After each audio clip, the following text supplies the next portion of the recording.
So the Southern African Clothing and Textile Workers Union says thousands of its members have returned to work but still haven't received UIF temporary relief funds. They say this is because of a huge backlog by the Labour Department in processing those claims or non-compliance by employers in contributing to the UIF insurance fund. Furthermore, frustrated workers at some textile factories have embarked on an illegal industrial action resulting in their dismissal. The union says the situation on shop floors of many of its members is tense and could get worse if left without urgent intervention. To talk to us more about these issues, I'm joined via Zoom by the South African Clothing and Textile Workers Union General Secretary, Kriel, who's in Cape Town for us. Andre, thanks for your time and welcome to the AM report. So in part, my understanding is that you believe the non-payments are due to discrepancies or non-payment from employers themselves. What can you point to prove this? Well, essentially the question is like this, that we've done an audit of employers that have applied for UIF COVID-19 TERS relief fund benefits. The outcome of that SNAP survey shows that about 300 employers have not done so, and they jointly employ about 7,500 workers. Now, that's an enormous amount of workers. We are now investigating the reasons.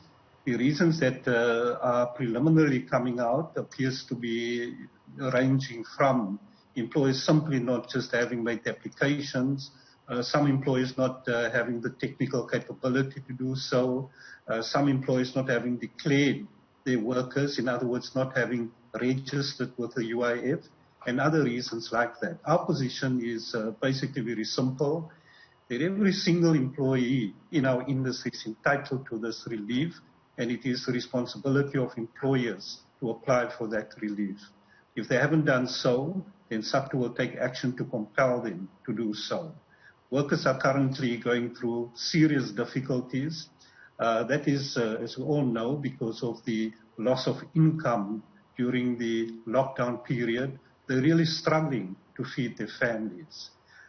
This is also compounded by the major delays in the UIF payment. Some of the reasons are understandable. For example, we know that the UIF is flooded. They've got about 1.8 million employers registered on their database. And currently millions of people are applying for the UIF through those employers. But the main problem still remains that there are still many, many workers who from the commencement of the lockdown have not received a single cent in COVID lockdown TERS benefits. And this is despite the employers having served legitimate claims. So we intend to try to resolve that, but we cannot just sit by and see that workers fall deeper and deeper into poverty and are not able to do the basic things like caring for their families. Now, in a COVID situation where we've got the serious health problems, it is very important that there be income support for all workers during this period of crisis. Right. And I guess it's quite difficult, right, because the textile industry in South Africa in particular had historically been quite strong, but for various reasons to do also with our exports and imports, that's no longer the case. You've mentioned frustration on the floor, on the factory floors where some of the workers are actually doing their job. Give us a sense of how bad the situation is. Well, let me just say that another survey that we've done appears to indicate that the return to work under lockdown level 3 appears to have progressed well. We've surveyed probably about 350 factories, and that indicates that about 80% and above have returned to full capacity. So that is the current situation. The problem, though, with the uncertainty about UIF relief payments is that it's causing tensions on the shop floor.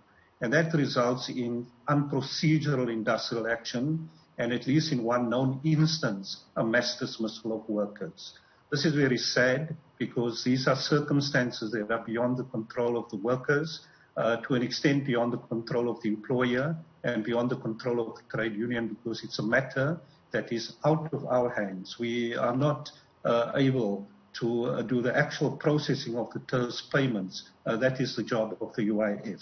Now, it's very important, and that's why I've called on the UIF to try to resolve the delays in the payment. that these unintended consequences of instability on the shop floor be resolved. In a period where our industry is trying to return back to work after the complete shutdown under the lockdown level 4 and a very significant shutdown under level 4, it is important that we have stability on the shop floor so that the industry can recover. Right. Delays in payments does not help in this regard. We're going to have to leave it there. Thank you very much for getting us into the picture. Certainly appreciate your insights. Kriel is the General Secretary of the Southern African Clothing and Textile Workers Union. Appreciate your time indeed.